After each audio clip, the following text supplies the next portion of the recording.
ওসমান এই চাবিটা একটু আমাকে দাও, আমি একটু বাইতুল্লাহর মধ্যে ঢুকে 2 রাকাত নামাজ পড়ে তারপরে মক্কার থেকে যেতে চাই।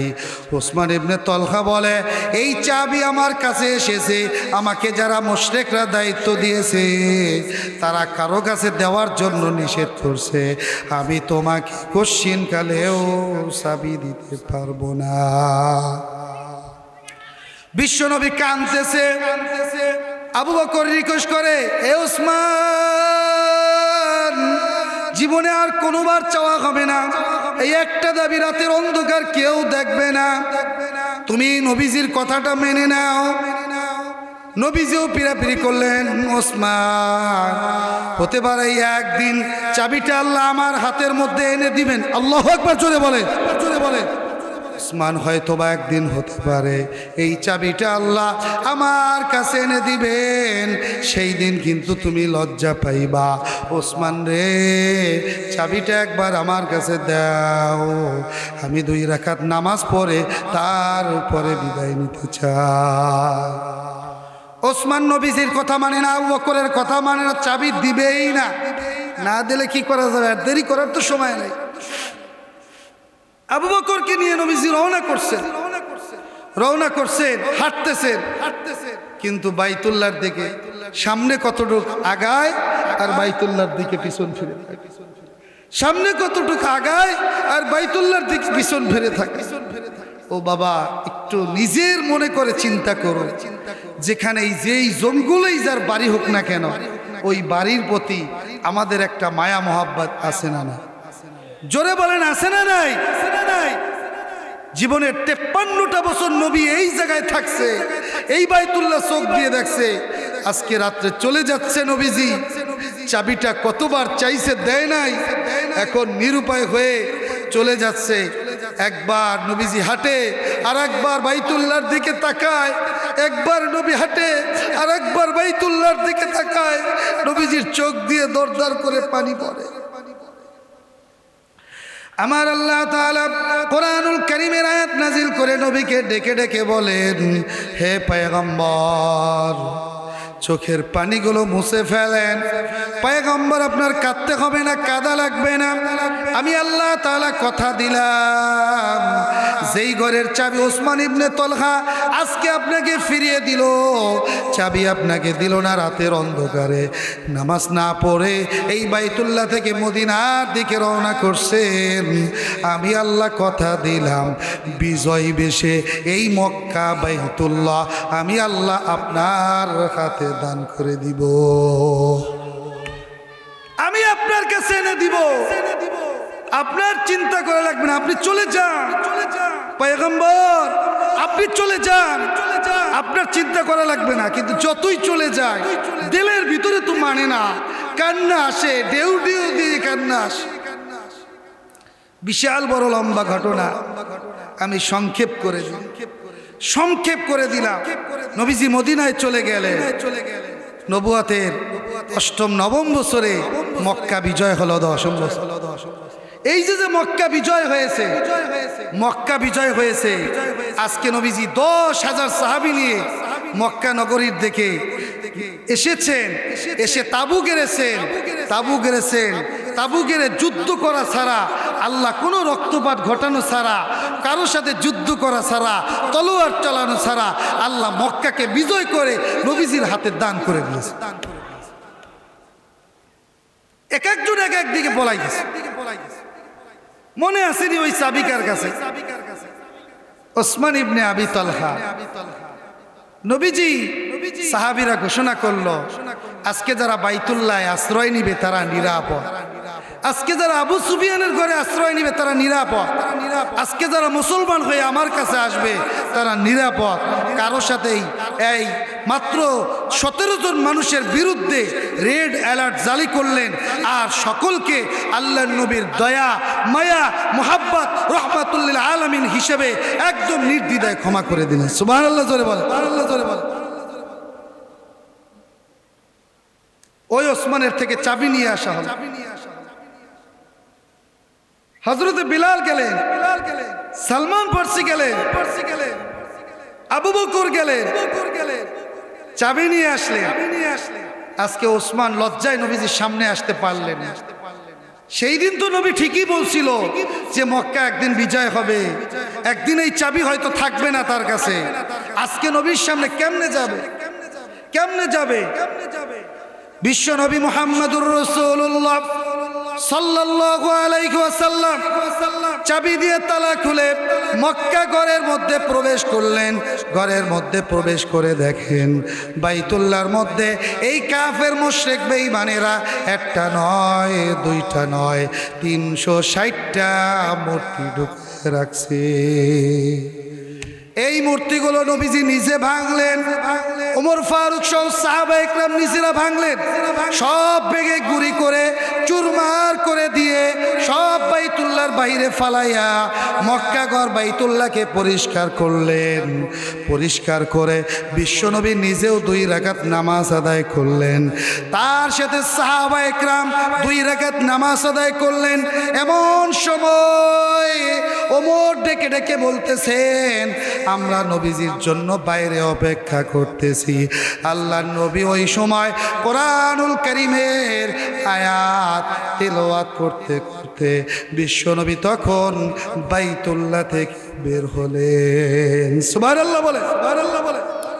নবীজি আয়াত তেলাওয়াত করতেছেন, ইন্নাল্লাহা ইয়া'মুরুকুম আন তুআদ্দুল আমানাতি ইলা আহলিহা।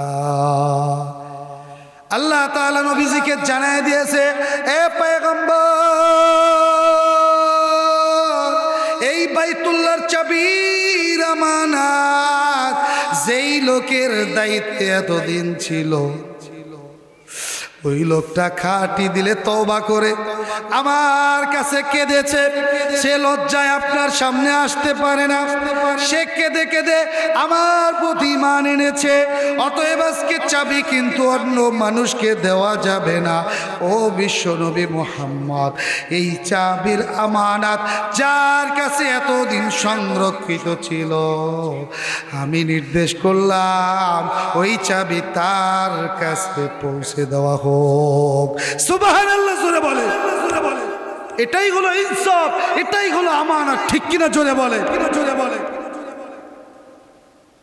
ওমর বলে আমাদের কাছে মনে হলো আয়াতটা কেমন যেন এখন নাজিল হয়েছে। নাজিল হয়েছে তো আগে। নবীজি ওসমান ইবনে তলহাকে ডাকলেন, ডেকে আনলেন, নবীজির কাছে আসলো। ওসমান কেঁদে ফেললে, চোখের পানিগুলো ফালাইতেছে। আল্লাহর নবী ডেকে ডেকে বললেন, ওসমান, লা তাসরিবা আলাইকুমুল ইয়াউম, আজকে মক্কা নগরীর মানুষের প্রতি কোনো প্রতিশোধ নেওয়া হবে না। প্রতিশোধ ছাড়াই যেহেতু বিজয় হয়ে গেছে, আজকে শুধু দয়া আর দয়া, সাধারণ ক্ষমা ঘোষণা করা হলো। ওসমান খুশি হলেন। ওসমান ইবনে আবি তলহা আল্লাহর নবীর হাতে হাত দিয়ে বলে, হে পয়গম্বর, আর দেরি করবেন না, আর সময় নাই, এই মুহূর্তে আমাকে কালিমা পড়ায় দেন, লা ইলাহা ইল্লাল্লাহু মুহাম্মাদুর রাসূলুল্লাহ। ওসমান কালিমা পড়ে মুসলমান হয়ে গেল। সুবহানাল্লাহ জোরে বলে, জোরে বলে। আল্লাহ কোরআনুল কারীমে আয়াত দিয়ে জানিয়ে দিলেন আমানাতের হকদার যে বিশ্বনবী, তার কাছে আমানত থাকবে। বিশ্বনবী বলেন, ওসমান, তোমাকে হাতে হাত দিয়ে বলছি, কিয়ামত পর্যন্ত এই আমানতের জিম্মাদারি আমি আল্লাহ তাআলার মাধ্যমে তোমার এবং তোমার পরে আগত বংশধরদের দায়িত্বে দিয়ে দিলাম। সুবহানাল্লাহ জোরে বলে, সুবহানাল্লাহ জোরে বলে। বিশ্বনবী দেখাই গেছেন আমানতকে কিভাবে হেফাজত করতে হয়। এই হলো সম্পদের আমানত, এই হলো কথার আমানত, এই হলো বিশ্বনবীর আমানত, ঠিক কিনা জোরে বলো, জোরে বলো। দুনিয়ার মধ্যে আল্লাহ তাআলা তোমাকে আমাকে সময় দিয়েছে, এই সময়ের হেফাজত করার আমানত আছে না নাই? সময়ও একটা আমানত, দায়িত্ব একটা আমানত, ঠিক কিনা জোরে বলো, জোরে বলো। এই সরকারি চাকরি যারা করে, স্কুল কলেজ ইউনিভার্সিটি ব্যাংক বিভাগ বিভিন্ন জায়গায় যারা সরকারিভাবে চাকরি করে 8 ঘন্টা থেকে 10 ঘন্টা ডিউটি, এই ডিউটিটা সরকারের পক্ষ থেকে তার জন্য আমানত। ঠিক কিনা জোরে বলে? এর জন্য সরকার বছরে প্রত্যেক মাসে মাসে লক্ষ লক্ষ টাকা তোমাকে মায়না দেয়, পয়সা দেয়। এই পয়সাগুলো জনগণের পয়সা, সেখান থেকে ট্যাক্স নিয়ে তারপরে সরকারের এই আমলাদেরকে পয়সাগুলো দেওয়া হয়। ঠিক কিনা জোরে বলো? জোরে বলো। কিন্তু তুমি তোমার আমানাতের সময়ের মধ্যে আবার যেই টাকাটা মানুষের প্রতি জুলুম করে, অন্যায় করে তুমি হাতে নিয়ে ভোগ করো, এটা হলো তোমার জন্য আমানতের খেয়ানত। ঠিক কিনা জোরে বলো? ভূমি অফিসে গেছেন কেউ? হ্যাঁ, ভূমি অফিসে গেছেন নি? আপনারা কি আমার কথা কষ্ট পাইতেছেন? আমার কথা বুঝতেছেন?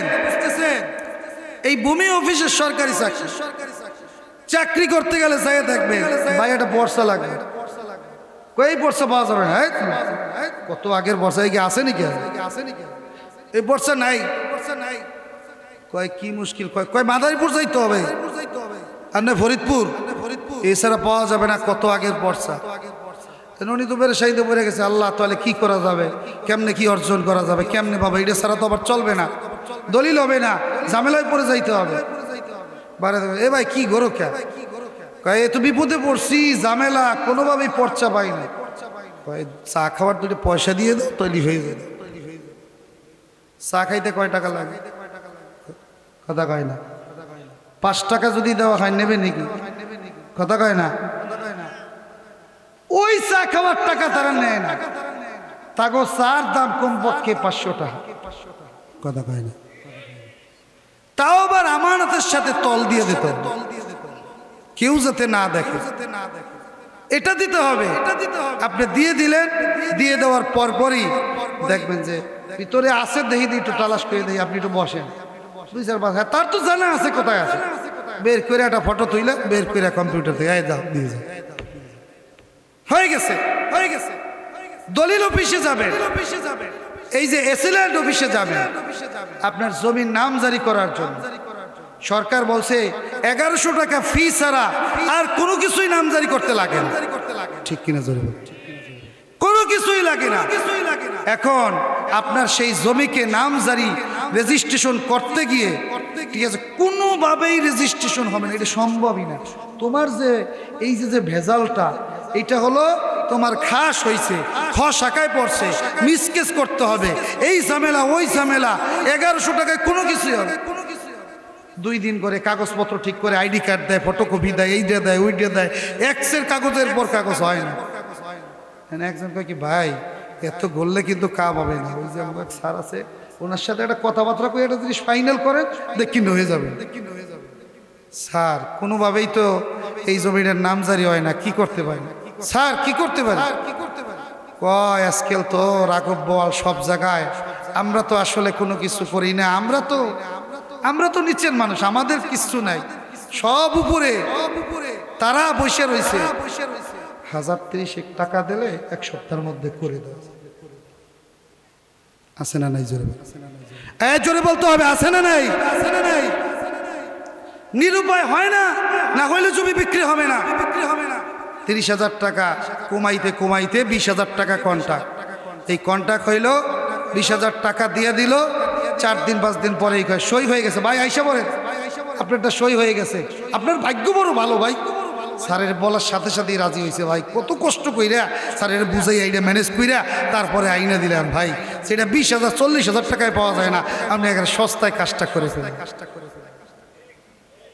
জোরে বলেন ঠিক কিনা? ঠিক কিনা? এই যে 20,000 কামাইলা, এটা কি আমানত হয়েছে না খেয়ানাত হয়েছে? জোরে বলো, খেয়ানাত না আমানত? জমি রেজিস্ট্রেশন করে যে অফিসার, এই যে দলিল অফিসের গাছেও মনে হয় ঘুষ খায়। কথা কয় না। পর্চায় খালি একটু ভুল হয়েছে, যেমন মতিউর রহমান মিয়া, আমার বাবার নাম মতিউর রহমান মিয়া, আর এক এটা হলো আইডিতে দেওয়া, আর পর্চায় আছে মতিয়ার রহমান মিয়া। তেমন কি ডিফারেন্স আছে? ডিফারেন্স নাই। এইটুক সমস্যা কয়েকে এটার জন্য কাগজ ঠিক করে আনেন, চেয়ারম্যানের প্রত্যয়ন নিয়ে আসেন। চেয়ারম্যান সাহেব তো পরিচিত, গেছি বড় এই প্রত্যয়ন একটা দিয়ে দিছে যে এই যে মতিউর রহমান মিয়া আর মতিয়ার রহমান মিয়া এই যে একই ব্যক্তি, আমি তাকে চিনি জানি, রাষ্ট্রদ্রোহীদের সাথে কোনো সম্পর্ক নাই, সে একজন ভালো মানুষ ছিল। এরকম একটা প্রত্যয়ন লিখে দেয় না?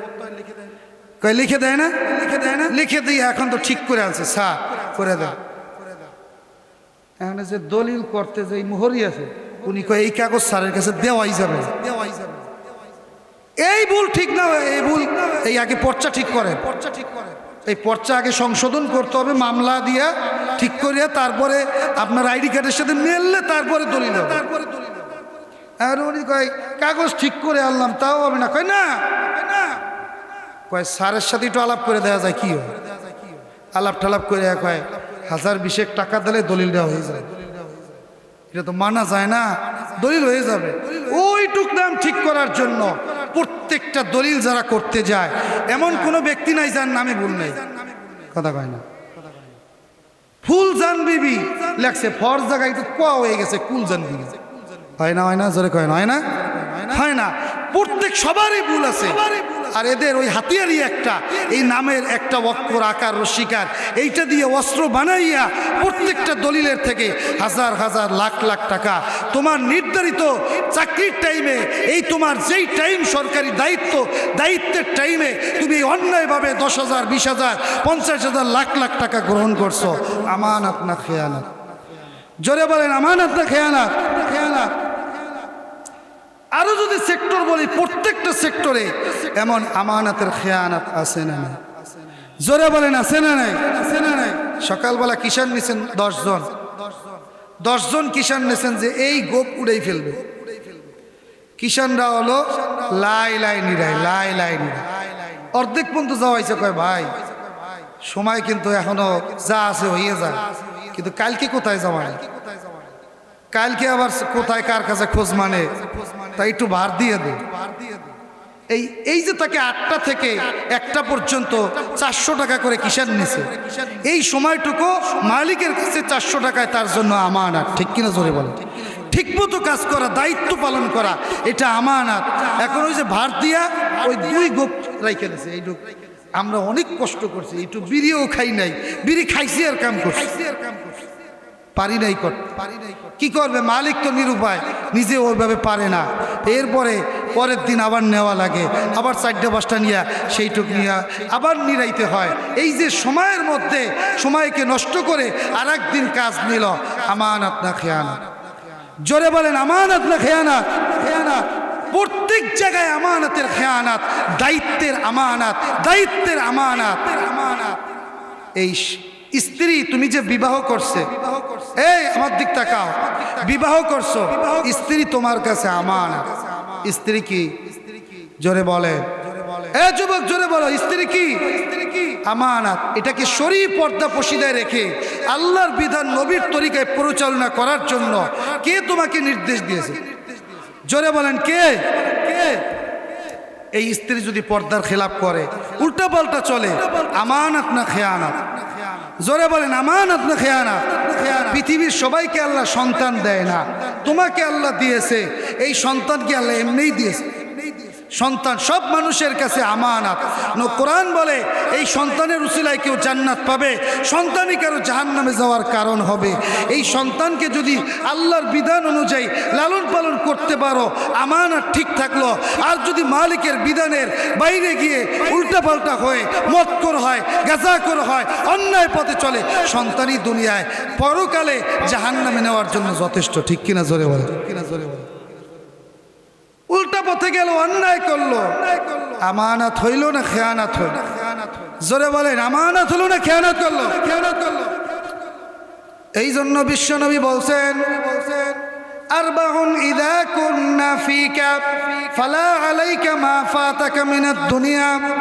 ও আমার উম্মতের দলেরা, তোমাদের কাছে একটা কথা আমি বলে যাই, কেউ যদি তোমাদের মধ্যে 4টা গুণ অর্জন করতে পারে, দুনিয়ার আর কোনো কিছু সে না পাক, আমি মনে করি এই 4টা গুণ অর্জন করে ফেললো, আল্লাহ দুনিয়াতেও তাকে মর্যাদা দিয়েছে, আখিরাতেও সর্বোচ্চ মর্যাদা দিবেন কে? কয়টা গুণ অর্জন করতে হবে? জোরে বলেন কয়টা? 1 নম্বরে বিশ্বনবী বলেন হিফজু আমানাতিন, তুমি তোমার জীবনে সব জায়গায় আমানাতের হেফাজত করবা, কারণ আমানাতের হেফাজত করার নাম হলো ঈমান। আর যদি আমানাতের খেয়ানত হয় তাহলে কি হবে? মুনাফিক। তাহলে কি হবে? 2 নম্বরে বিশ্বনবী বলছেন ওয়াসিদকু হাদিসিন, দুনিয়াতে যতদিন বাঁচবা সত্য কথা বলবা, সততার উপর চলবা, মিথ্যার আশ্রয় নিবা না। কার কথা? বিশ্বনবীর কথা। কার কথা? কোরআনুল কারীমের আয়াত বলে আল্লাহু লা ইলাহা ইল্লাহু লা ইয়াজমা'আন্নাকুম ইলা ইয়াউমিল কিয়ামাতি লা রাইবা ফিহা ওয়া মান আসদাকু মিনাল্লাহি হাদিসা। আল্লাহ বলতেছেন আল্লাহ ছাড়া কোনো মাবুদ নাই, কিয়ামতের ময়দানে একদিন উঠতে হবে। আল্লাহর কথা সত্য না মিথ্যা? জোরে বলো, আরো জোরে বলো, সত্য না মিথ্যা? তাহলে দুনিয়াতে সব সময় সততার উপর চলার দরকার আছে না নাই? 3 নাম্বার ওয়া হুসনু খালিকাতিন, সুন্দর আচরণ তোমার জীবনে আনতে হবে। 4 নাম্বার ওয়া ইফাতুন ফি তামাতিন, তোমার জীবনে হালাল ইনকাম, হালাল ভক্ষণ করার দরকার আছে না নাই? জোরে বলো, আছে না নাই? এই জীবনে এই 4টা গুণ অর্জন করে আমরা আমাদের আমানতের হেফাজত, সদা সততা নিয়ে চলা এবং আমাদের সুন্দর আদর্শ, আমাদের চরিত্রকে সুন্দর করা এবং সর্বশেষ হালাল রুজি ভক্ষণ করা, এই 4টা গুণ অর্জন করতে আমরা রাজি আছি। সবাই কি রাজি আছি? সর্বশেষ যেটা বলছে হালাল, হারাম ইনকাম করব না, নিজেও খাবো না, ফ্যামিলিকেও খাওয়াবো না। রাজি আছি ইনশাআল্লাহ? আল্লাহ আমাদের তৌফিক দান করেন। প্রিয় হাজিরিন, প্রায় 1 ঘন্টা 20-25 মিনিট আপনাদের সামনে বসে বসে কথা বলছি। আসলে এই যে আবহাওয়া ঠান্ডা গরম, আমি কিন্তু পুরো ঘামাই গেছি, আবার নামলে বাতাস, এইভাবেই গলাটা বসে যায়। তো এই জন্য দোয়া চাই খাসভাবে, আল্লাহ যেন নিরাপদ করেন সফর। দৈনিকের এই বয়ানগুলো আল্লাহ যেন তার সন্তুষ্টির জন্য করার তৌফিক দান করেন। আপনাদের কাছে দোয়া চাই। রাজৌরে আমার একটা প্রতিষ্ঠান আছে আসহাবে সুফা, সেই প্রতিষ্ঠানের জন্য দোয়া চাই। প্রতিষ্ঠানের প্রায় 4 শতাধিক ছাত্র আছে, 24-25 জন শিক্ষক আছে। লিল্লা বোর্ডিংয়ে 220 জন ছাত্র লেখাপড়া করে। অনেক বড় প্রতিষ্ঠান হয়েছে মাত্র 6 বছরে। এটা বড়দের দোয়ার বরকতে হয়েছে। এই জন্য আপনাদের কাছে দোয়া চাই, আল্লাহ যেন এই অঞ্চলের যত প্রতিষ্ঠান আছে যেগুলোই হয়েছে আমাদের পরকালের মুক্তি ও নাজাতের জরিয়া হিসাবে আল্লাহ যেন কবুল করেন। জোরে জোরে বলেন আমিন। ওয়া আখির দাওয়ানা আলহামদুলিল্লাহি রাব্বিল আলামিন। আসসালামু আলাইকুম ওয়া রাহমাতুল্লাহ।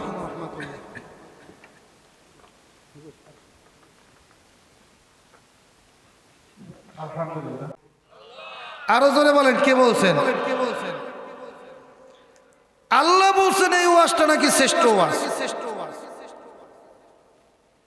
আল্লাহ যদি বলে তার কথায় কি কোনো সন্দেহ আছে? জোরে বলেন, কোনো সন্দেহ নেই বাজার।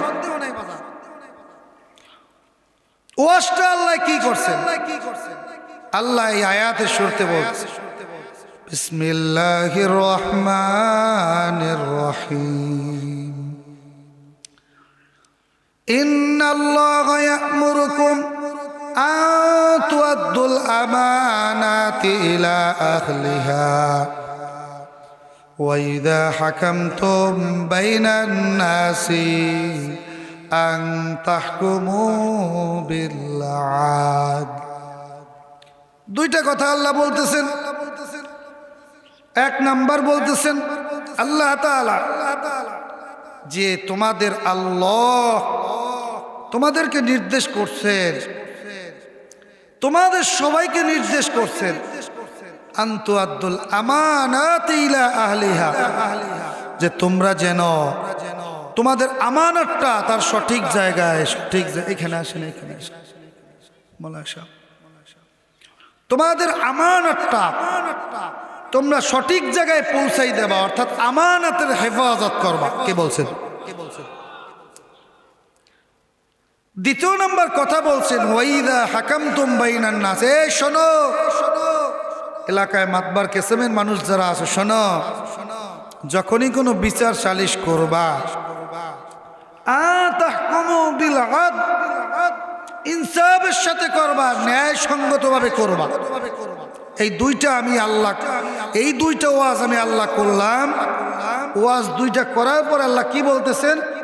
ইন্নাল্লাহা নি'ম্মা ইয়াইযুকুম বি, আল্লাহ তোমাদেরকে সর্বোৎকৃষ্ট, সর্বোত্তম, সবচাইতে ভালো ওয়াজটা এখন করে ফেলছেন। সুবহানাল্লাহ বলেন, সুবহানাল্লাহ বলেন। দুইটা কথার এক নম্বর কথা বললেন, তোমরা তোমাদের আমানত তার সঠিক স্থানে পৌঁছায় দেবে। এই আয়াতের তাফসীরে ইমাম কুরতুবী রাহমাতুল্লাহি আলাইহি তার কিতাব আল জামিউ লিআহকামিল কুরআন, এই তাফসীরের মধ্যে লিখছেন যে এখানে আল্লাহ তাআলা অনেক সাহাবীদের বরাত দিয়ে, হযরত আব্দুল্লাহ ইবনে মাসউদ, হযরত যায়েদ ইবনে আসলাম রাদিয়াল্লাহু তাআলা, এই প্রমুখ বলছেন এই যে হুকুমটা আল্লাহ করছেন, এই হুকুমটা হলো নবীর জন্য খাস। আর নবীর যারা উমারা আছে, নবীর অধীনস্থ যত বিচারক আছে, তাদের জন্য আল্লাহ তাআলা এই আয়াতটা খাস করছে। আর ইবনে জুরাই রহমাতুল্লাহি আলাইহি তিনি আর অন্যান্য সাহাবীদের থেকে বর্ণনা করছেন যে না, এটা অন্যান্য উমারদের সাথে খাস না, এটা শুধু নবীর সাথেই খাস, আর বাকিদের জন্য না। আমানতের কথা আল্লাহ নবীকে স্পেশাল ভাবে বলছে। এই জন্য হাদিসের মধ্যে বিশ্বনবী মুহাম্মদুর রাসূলুল্লাহ সাল্লাল্লাহু আলাইহি ওয়াসাল্লাম জানিয়ে দেন, হযরত আব্দুল্লাহ ইবনে আমর ইবনুল আস রাদিয়াল্লাহু তাআলা আনহু এই হাদিসখানা বর্ণিত, আন্না রাসূলুল্লাহ সাল্লাল্লাহু আলাইহি ওয়াসাল্লাম قال, বিশ্বনবী মুহাম্মদুর রাসূলুল্লাহ সাল্লাল্লাহু আলাইহি ওয়াসাল্লাম জানিয়ে দেন, আরবাউন ইযা কুন্না ফীকা ফালা আলাইকা মা ফাতাকা মিনাদ দুনিয়া, তোমার জীবনে যদি চারটি জিনিস অর্জন হয়ে যায়, তোমার আমার নবী তোমাকে আমাকে ডেকে ডেকে বলতেছেন, এ আমার উম্মত, তোমার জীবনে যদি চারটা জিনিস, চারটা গুণ যদি তোমার মধ্যে এসে যায়, ফালা আলাইকা মা ফাতাকা মিনাদ দুনিয়া, এ দুনিয়ার মধ্যে আর যদি কোনো কিছুই তুমি না পাও, তাহলে আফসোস করবা না, চারটা গুণ অর্জন হইল, তুমি দুনিয়া আখিরাতের সর্বোচ্চ বাদশাহী পেয়ে গেলা। এই চারটে পাইছো, আর কিছু তোমার দরকার নাই। কয়টা? জোরে বলেন কয়টা? চারটা। চারটার মধ্যে এক নম্বর গুণ হলো হিফজু আমানাতি। এক নম্বরের গুণ হলো তোমার আমানাতের হেফাজত করা। তোমার জিন্দেগির কোনো একটা অংশে যেন আমানাতের খেয়ানত না হয়, কারণ আমানাতের হেফাজত করা এটার নাম হলো ঈমান। বিশ্বনবী আর এক হাদিসের মধ্যে বলছেন, লা ঈমানা লিমান লা আমানাতা লাহু, ওই লোকটার ঈমান পরিপূর্ণ না যার মধ্যে আমানতদারি নাই। অতএব যার মধ্যে আমানতের ঠিক নাই, তার মধ্যে ঈমানের কোনো ঠিক নাই। ঠিক কিনা জোরে বল, ঠিক কিনা জোরে বল। আর এক হাদিসের মধ্যে বিশ্বনবী উল্টা ভাবে বলছেন, আমানতের খেয়ানত যারা করে এটা হলো মুনাফিকের আলামত। আমানতের খেয়ানত যারা করে তারা হলো মুনাফিক। আয়াতুল মুনাফিকি সালাস। মুনাফিকের আলামত হলো তিনটা। কয়টা জোরে বলেন? বিশ্বনবী বলেন ইদা হাদ্দাসা কাযাবা, যখনই সে কথা বলে মিথ্যা কথা বলে, ওয়া ইদা তুমিনা খানা, যখনই তার কাছে কোনো আমানত রাখা হয় আমানতের খেয়ানত করে, আর যখনই ওয়াদা করা হয় ওয়াইদা ওয়াদা আখলাফা, যখনই ওয়াদা করা হয় তখনই ওয়াদার খেলাপ করে। ঠিক কিনা জোরে বলেন, এইগুলো কিসের আলামত? এইগুলো কিসের আলামত? মুনাফিকের আলামত।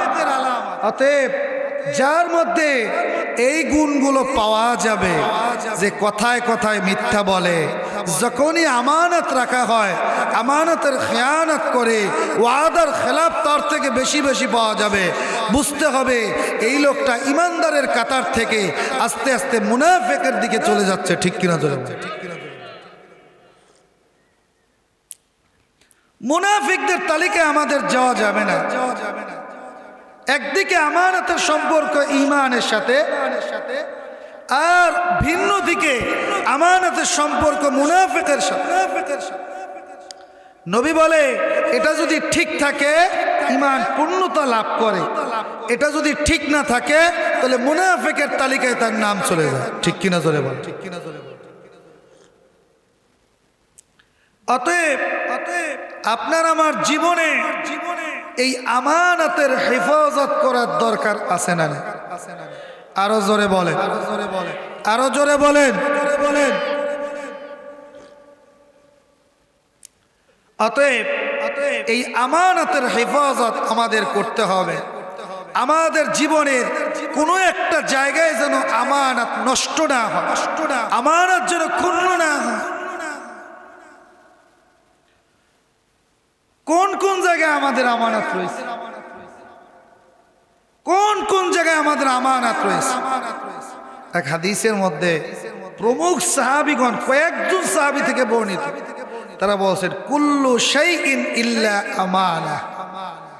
দুনিয়াতে যত বিষয় আছে প্রত্যেক বিষয়ের মধ্যে আল্লাহ আমানত ঢুকাই দিয়ে গেছেন। সুবহানাল্লাহ জোরে বলেন। এমন কোন জায়গা আছে যে এই জায়গায় আমানত নাই? সব জায়গায় তো আল্লাহর আমানত দিয়ে রাখছে। কথার মধ্যে আমানত আছে না নাই? এই যে আমরা কথা বলি, কথার মধ্যেও আমানত আছে, কিন্তু আমরা খেয়ানত করে বেলাই। অনেক সময় দেখা যায় বন্ধু তার বন্ধুর কাছে একটা কথা বলে, ও আমার দোস্ত শোনো, এই একটা কথা তোমার কাছে বললাম, এটা তোমার কাছে আমানত, তুমি দুনিয়ার কোনো মানুষের কাছে বলবা না। এই যে কথাটা আমানত রাখলো, বন্ধু কি করে? তার অপর এক বন্ধুর কাছে তার বন্ধুর কথাটা বলে দেয়। সেও আবার এইভাবে বলে, বন্ধু আমি একটা কথা আমার অমুক বন্ধুর থেকে জানছি, তোমার কাছে একটু বলতে চাই, তুমি কিন্তু এটা আমানত রাখবা, কারো কাছে বলবা না। বলবো না, ঠিক আছে বলো। বন্ধু কিন্তু ওই বন্ধুর কাছে কথাটা বলে ফেলে, তৃতীয় বন্ধু চতুর্থ বন্ধুর কাছে বলে, চতুর্থ জন পঞ্চমের কাছে বলে। এভাবে একটা কথার আমানত সারা দিন যাইতে যাইতে 100 মানুষের কানে পৌঁছে যায়। বিশ্বনবী মুহাম্মদুর রাসূলুল্লাহ সাল্লাল্লাহু আলাইহি ওয়াসাল্লাম হাদিসের মধ্যে জানাইছেন, ইযা হাদ্দাসা সুম্মাল তাফাতা ফাহিয়া আমানাতুন। সুবহানাল্লাহ জোরে বলেন।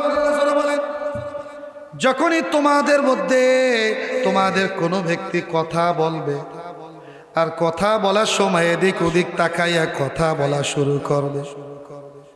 অনেক সময় দেখবেন আমার কাছে একজন কথা বলবে, ডান দিকে তাকায় আবার কেউ আসেন, বাম দিকে তাকায় কেউ আসেন, এবার আসতেছেনি। নবীজি আমার বলেন, এই কথা বলার পরে যদি সে নাও বলে বন্ধু কথাটা কারো কাছে বলবা না, তারপরেও সে যেহেতু এদিক ওদিক তাকাইছে, সে মানুষকে ভয় করছে, কেউ যেন না শুনে। অতএব এই কথাটা তোমার কাছে হলো আমানত। তোমার জন্য দায়িত্ব আর কর্তব্য হলো এই আমানত কখনোই যেন তোমার থেকে খেয়ানত না হয়। ঠিক কিনা জোরে বল? এটা হলো কথার আমানত। কথার আমানত রয়েছে, সম্পদের আমানত রয়েছে। আমাদের কাছে সম্পদের আমানতের কোনো হেফাজত নাই। বড় ভাই বেঁচে আছে, ছোট ভাই মারা গেছে, তার সম্পদগুলো আমার জিম্মায় আছে, তার সন্তানদের হক এটা। বড় ভাইয়ের দায়িত্ব ছিল এই সম্পদগুলো হেফাজত করা, কিন্তু সে তার নামে রেকর্ড করে নিয়েছে। আছে না নাই? জোরে বলে। সম্পদের আমানত খেয়ানত করে বলছে। তোমাকে আমাকে এখন মানুষ টাকা হাওলাত দিতে চায় না। এই যে দেশের মধ্যে এত এনজিও বাড়ছে, কি কারণে? তোমার আমার মধ্যে আমানতের ক্ষুণ্ণ হয়েছে, নষ্ট হয়েছে, ঠিক কিনা? জোরে বলো। যতবার তোমার কাছে টাকা পয়সার আমানত রাখা হয়েছে, তুমি একবারও ঠিক রাখতে পারো নাই, প্রত্যেকবারই তুমি খেয়ানত করেছো, ঠিক কিনা? অথচ তোমার আমার পয়গম্বরের কাছে মক্কার কাফের মুশরিক বেঈমানেরা তারা আমানত রাখত, কিন্তু নবী কোনোদিন একটা আমানতের খেয়ানত করে নাই। সুবহানাল্লাহ, জোরে বল। কোনো এক আমানতের খেয়ানত করে না। মক্কার কাফের মুশরিক বেঈমানেরা বিশ্ব নবীকে মনে করত, ওই সময় তো ব্যাংকের কোনো ব্যবস্থা ছিল না। এখন যেমন প্রত্যেক ব্যাংকের মধ্যে লকার আছে, স্বর্ণগুলো রেখে আসে, টাকা পয়সা রেখে আসে, এটা হেফাজত থাকে। ওই সময় তো এমন ব্যাংক ছিল না, লকার ছিল না। মক্কার ওই কুরাইশের লোকেরা মনে করত আমাদের ব্যাংক হলো মুহাম্মদ ইবনে আব্দুল্লাহ। সুবহানাল্লাহ, জোরে বলেন। কারণ মুহাম্মদ ইবনে আব্দুল্লাহ হলো আল্লাহর জমিনে আসমানের নিচে সবচাইতে বড় বিশ্বস্ত ছেলে। বিশ্বনবীকে মক্কার ওই কাফের মুশরিক বেঈমানেরা উত্তপ্ত করে ফেললো। শুধু তাকেই অত্যাচার করে নাই, তার সাহাবী একজনকেও রেহাই দেয় নাই। অত্যাচার, নির্যাতন, নিপীড়নের স্টিম রোলার যখন তাদের উপর চলতে লাগলো, এমন সময় তোমার আমার মালিক রব্বুল আলামিন বিশ্বনবীকে নির্দেশ দিলেন, হে আমার হাবিবে কিবরিয়া মুহাম্মাদুর রাসূলুল্লাহ, সকলেই জোরে বলেন সাল্লাল্লাহু আলাইহি ওয়াসাল্লাম। এ বিশ্বনবী, এই মক্কা নগরীতে আর থাকার সময় নাই, অচিরেই আপনাকে মদিনায় হিজরত করা লাগবে। এই মক্কা নগরে আর বেশি দিন থাকা যাবে না। আমি আল্লাহ তাআলা নির্দেশ দিলে আপনি রওনা করবেন। আল্লাহর নবী আবু বকরকে বলে রাখলেন, আবু বকর, যে কোনো সময় হিজরতে যাওয়ার সময় হতে পারে আবু বকর, অতএব প্রস্তুত থাকবা, তুমি আমার হিজরতের সাথী। প্রস্তুত থাকবা আবু বকর, তুমি আমার হিজরতের সাথী। মক্কার কাফের মুশরিক বেঈমানেরা দারুণ দোয়ায় পরামর্শ করলো। মুহাম্মদ সাল্লাল্লাহু আলাইহি ওয়াসাল্লাম যেইভাবে তার দলের মধ্যে লোক সংখ্যা বাড়তেছে, এইভাবে যদি বাড়তেই থাকে, এক সময় আমাদের অস্তিত্ব এই দুনিয়া থেকে বিলীন হয়ে যাবে। অতএব তাকে আর বাড়তে দেওয়া যাবে না, আমাদেরকে আজই চূড়ান্ত ফয়সালা করতে হবে। সকলেই মিলে সিদ্ধান্ত নিল, আমরা মুহাম্মদকে আর দুনিয়ায় বাঁচতে দিব না, মুহাম্মদকে দুনিয়া থেকে বিদায় করব। মুহাম্মদকে দুনিয়ার থেকে বিদায় করে তারপরে আমরা ঠান্ডা হব। নাউজুবিল্লাহ, জোরে বলে। যে আলোকে আল্লাহ জ্বালাইছে, যার শান মানুষ করছেন আল্লাহ, যেই ব্যক্তির মান মর্যাদা আল্লাহ কোন জায়গায় ক্ষুণ্ণ হতে দেয় না। কোরআনুল কারীমের মধ্যে সমস্ত নবীদের নাম, 25 জন নবীদের নাম আল্লাহ নাম ধরে ডেকে নবীদেরকে ডাকছেন আর বলছেন, ইয়া মূসা, ইয়া ঈসা, ইয়া ইদ্রিস। প্রত্যেকটা নবীর নাম ধরে ডাকছেন, কিন্তু দেখবেন বাবা, যার সাথে যার মোহাব্বত বেশি তাকে কিন্তু নাম ধরে ডাকে না। দাদার সাথে নাতির মোহাব্বত বেশি, এই জন্য দাদাই ডাকে, মানে দাদা ভাই, ও আমার দাদা ভাই আসো আমার কথা শোনো। নানাই কিন্তু নানা ভাই বলে ডাকে। বাবার সাথে মোহাব্বত বেশি, এই জন্য ছোট ছেলেকেও বাবা বলে ডাকে, নাম ধরে ডাকে না। কিন্তু যখন বাবাই রাগ করে তখন কিন্তু বাবা সোনা বলে ডাকে না, তখন কিন্তু ডাকে নাম ধরে, ঠিক কিনা? তোমার আমার মালিক রব্বুল আলামিন বিশ্বনবীকে এমন মোহাব্বত করত, আল্লাহর নবীকে কোনোদিন আল্লাহ নাম ধরে ডাকে না। ইয়া মুহাম্মদ ইবনে আব্দুল্লাহ, সুবহানাল্লাহ, জোরে বলো, জোরে বলো। যত জায়গায় আল্লাহ কোরআনুল কারীমের মধ্যে ডাকছে, হায় রে কি মোহাব্বত! কখনো চেয়ারের মধ্যে বসাই, যেমন আমাকে ডাক দিলেন, হে চেয়ারওয়ালা ব্যক্তি। কখনো কম্বল মোড়া দিয়ে ঘুমাই রয়েছে, কখনো ডাক দেওয়া হইল এ কম্বলওয়ালা। কখনো ল্যাপ মুড়ি দিয়ে ঘুমাই রয়েছে, ল্যাপ মুড়ি দেনওয়ালা। আল্লাহ মোহাব্বত করে বন্ধুকে এক এক সময় এক একটা ডাক দিয়েছে। আল্লাহ ডাক দিয়েছেন, ইয়া আইয়ুহাল মুজাম্মিল, হে কম্বলওয়ালা নবী। ইয়া আইয়ুহাল মুদ্দাসসির, হে চাদরে আবৃতওয়ালা নবী। এক এক সময় কখনো আল্লাহ নবীকে ডাক দিয়েছেন ইয়াসিন বলে, এক এক সময় আল্লাহ তার বন্ধুকে ডাক দিয়েছেন। যখন আল্লাহর যেই নামে বন্ধুকে ডাকতে মনে চাইছে, মোহাব্বত করে বন্ধুকে আল্লাহ সেই নামেই ডেকেছে। জোরে বলেন না সুবহানাল্লাহ, সুবহানাল্লাহ। হুজুর, তাহলে সব নবীর নাম কোরআনে আছে, আমাদের নবীর নাম কি কোরআনে নাই? আসেনি? জোরে বলেন, আসেনি? কয় জায়গায় আছে? 4 জায়গায় আছে। কয় জায়গায় আছে? এটা আবার অনেক লম্বা আলোচনা, আমি এদিক যাব না।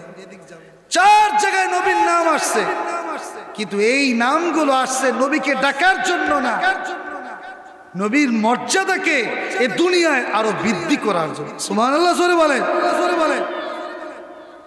যেমন সূরা ফাতার মধ্যে আল্লাহ বলছে, মুহাম্মাদুর রাসূলুল্লাহ ওয়াল্লাযীনা মাআহু আশিদ্দাউ আলাল কুফফার রুহামাউ বাইনাহুম তারাহুম রুকআন সুজদাই ইয়াবতাগুনা ফাদলাম মিনাল্লাহি ওয়া রিদওয়ানা।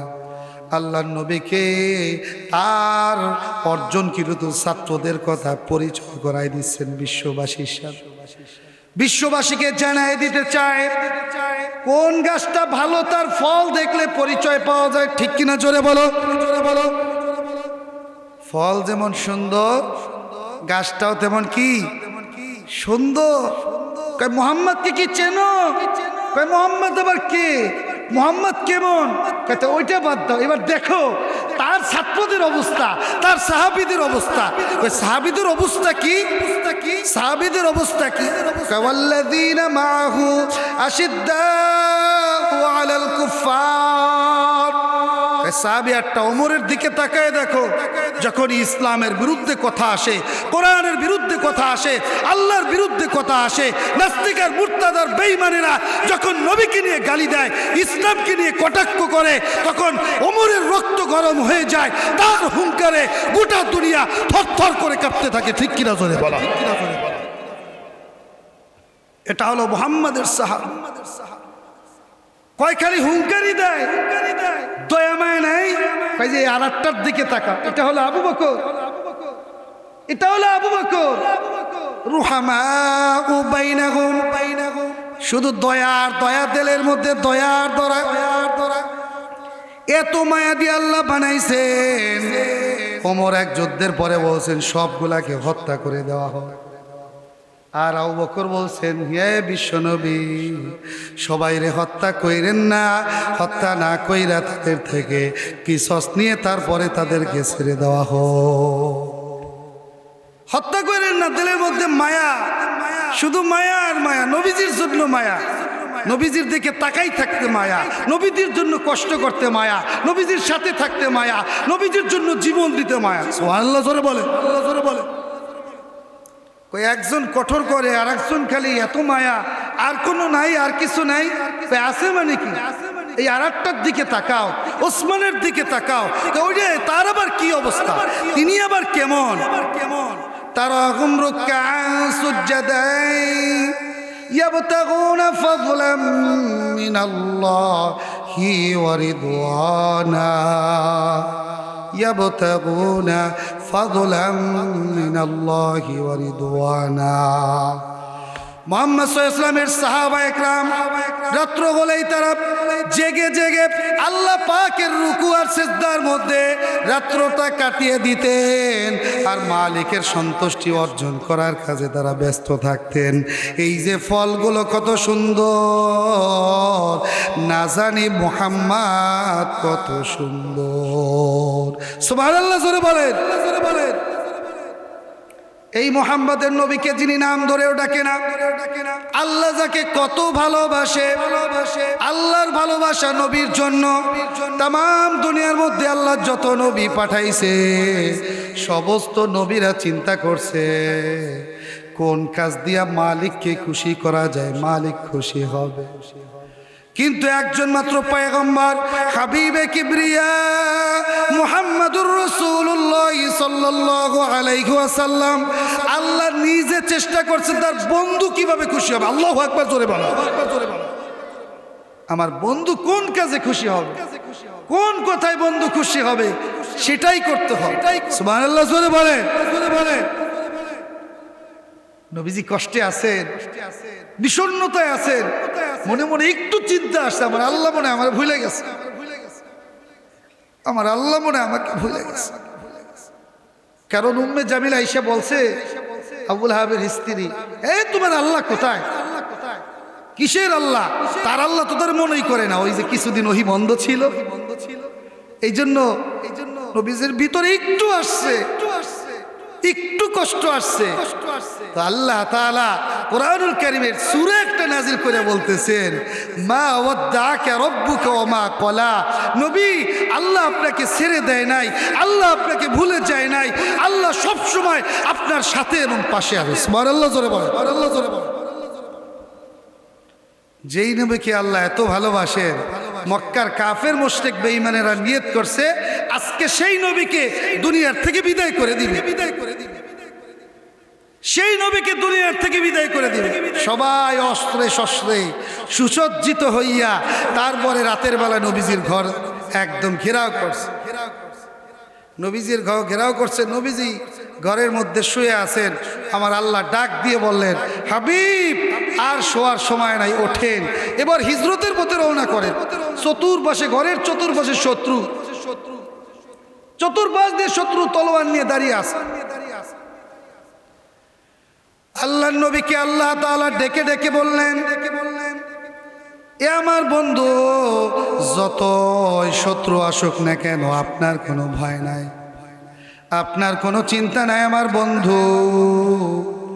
আপনি মুঠের মধ্যে এক মুঠো বালি নিয়ে সূরা ইয়াসিনের প্রথম কয়েকটা আয়াত পড়েন, আয়াত তেলাওয়াত করে ওই বালিগুলো নিক্ষেপ করে দেন, আর ওই সৈন্যবাহিনীর চোখের মধ্যে বালি পৌঁছেই দেওয়ার তো আমি আল্লাহ তাআলার। আপনি বীর বিক্রমে সবার সামনে দিয়ে বের হয়ে যাবেন, একটা কাফেরও আপনাকে ধরার মতো সুযোগ পাবে না। বিশ্বনবী বের হয়ে যাবে, এমন সময় মনে করলেন না আমার আগেই বের হওয়া যাবে না, কারণ আমার কাছে মক্কার মানুষের আমানত রয়েছে। আল্লাহু আকবার, জোরে বলে, জোরে বলে। আমি যদি আমানত, এত কষ্ট যারা দিয়েছে, নবীজিকে এত নিপীড়ন নির্যাতন করেছে, আজকে ওই অত্যাচারের কারণে নবীজির এই দেশ থেকে চলে যাওয়া লাগতেছে। আমরা হলে কি করতাম? ওকে এক পয়সাও দেব না, বইরে যাই যাই ওকে কিছুই ফেরত দেব না, ঠিক কিনা? আমরা হলে তো তাই করতাম।